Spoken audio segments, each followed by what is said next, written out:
Alright. Hey guys, what's going on? It's going to be my Viktor solo queue update for part 1. Starting off with Skarner. Skarner's been moved down, or moved up, because I feel like should be moved a little bit higher, mostly because of his jungle clear time is so quick, and his ultimate always feels like it's up. It's so strong, you can do tons with it, you can gank with it, you can use it in team fights, it's awesome. And mostly because he's being, picked and banned so much in solo queue. He's always, like, I don't know how it is at lower elos, but it seems like 1600 elo plus. Even for all my other buddies that are lower elo, they're always like, "Oh my God, Skarner's so good. He's always picked. Oh my God, I win every game I pick Skarner." And it's true. He's incredibly strong. He's incredibly tanky. He does so much damage with just you can go pure tank items and just do tons of damage with him. So that's why I've moved him up. Shaco, I kind of feel the same thing. He's always picked and banned, and I had him a little bit too low. I mean, they should the most picked and banned champions in solo queue. That are really shining should always be at the front, and that's kind of where I feel with Shaco and Skarner. Shaco's always picked and banned as well. He's incredibly strong ganks, so hard to kill, lots of survivability, lots of sustainability and all that stuff. He just with the items, the wriggles, procs, he can clear dragons and barons incredibly fast too. He's just overall great. Ari's actually been moved up to tier 1 as well, even though she takes a lot of skill to play. I feel like when I play her, if I'm doing everything right and I'm landing my skill shots, even though that can be said for a lot of champions, she really feels like you can carry your game with her, and that's what I like. She's really good in lanes. Her team fighting is really great. She just gets stronger as the game goes on, and that's really what makes a really good solo queue champion. Is just all around early, mid, and late game is all really good. Lots of power, and she really scales from early game to late game. Fantastic. So that's why I'm moving her up. Soraka, even though she played as AP middle carry or even a support, her heals are just incredibly strong. Like, she just does so much with her heals, and people get baited all the time in solo queue. I mean, if you have summoner heal, your ultimate NW up all at the same time, that's like a burst of 1100, 1200 plus heal, and that's amazing. People get baited by that all the time. I mean, you can bait summoner heal for people anyways, and they dive you, and they're like, "Oh my God, I got heal baited," and heal baiting is something like a popular thing to do, and Soraka can do that so much. Soraka can do that across the map with her ultimate, and that's what makes her really strong. Is that you can help people heal bait across the map, and when those dives happen, people make mistakes, they get angry, they get frustrated in solo queue, and that can honestly snowball you to a win, and that's one of the things why she's so good. And then, as I said before, she plays the AP middle carry middle. AP mid carry middle, yeah, that's a good one. She can do tons of damage. She just runs up and Qs you. Q, E. And E, flash ignite or something like that. And you can die. Like, there's one player, Psy X17, I think. He might have changed his name, I'm not sure. It might just be Psy, it might be Psy X17.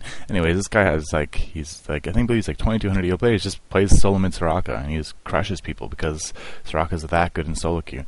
And, he really proved it. Like, you play her middle, doesn't matter. You can win, 90% of your lanes just on. You can heal, you can out heal, you can out sustain, you can out damage just with her, her basic kit. So that's why I'm actually moving her up. Cho'Gath moved down to tier 2. I just don't feel he's still really good in solo queue. He's still really strong. Still, great lane control, everything. He's got sustain, got all that, good stuff. He's really tanky, but I just don't feel he's that. How do I say this? It's not that he's not good. It's just that there's champions that I think are more suited for solo queue that are make him are more tier 1 worthy than he is, and that's really where I'm going with that. Vlad, I've actually moved up to tier 2 as well. I feel you can do a lot with Vlad in solo queue. Survivability is really high. He's still really good at laning. He's still can dish out tons of damage, and he's still got that troll pool that can really bait people and all that good stuff too. I really like that on Vlad. I really like doing that kind of stuff with him.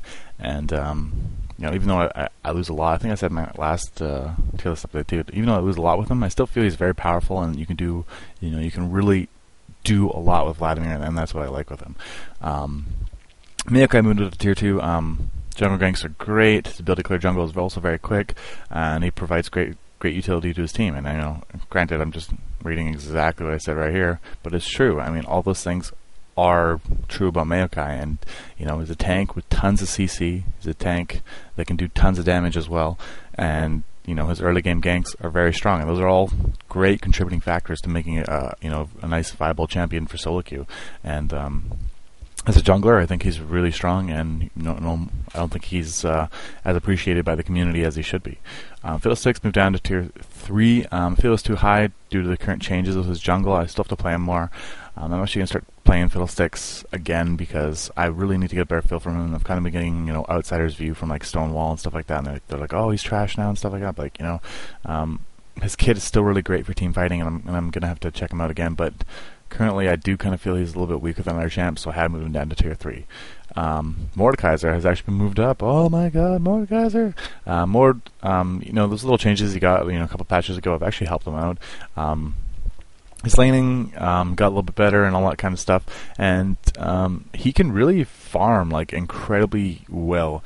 If you can, you clear your wave and you go clear wave cramps on either side, on the enemy jungle and your jungle, you can get so much CS, you can get so farmed so quick, and there's not a lot people can do to stop Mordekaiser. And granted, you have to get your right lane to match up with Mordekaiser, so you're going to have a good laning phase, so you don't get dominated. But that being said, not a lot of champs absolutely dominate Mordekaiser. So there are a lot of champions you can just crush with Mordekaiser in lane, and then you can snowball to victory that way. So yeah, and he just farms so well. You can get a lot of DPS going and that, but you just got to know your lane matchups, and you got to know when to steal wraith clamps and when not to.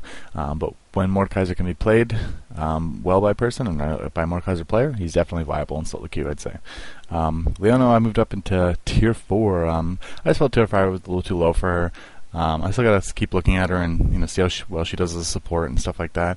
But yeah, that's gonna be my solo queue tier list update. Oh wait, Viktor will be placed next week, but right now I'd say Viktor is going to be like a low tier 3, high tier 4 champion.